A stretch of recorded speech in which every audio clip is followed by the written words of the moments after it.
أعوذ بالله من الشيطان الرجيم.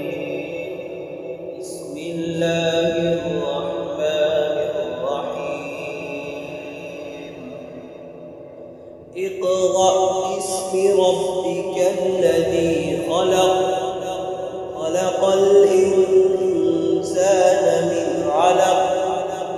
اقرأ وربك الأكرم الذي علم بالقلم.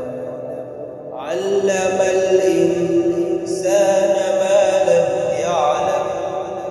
كلا إن الإنسان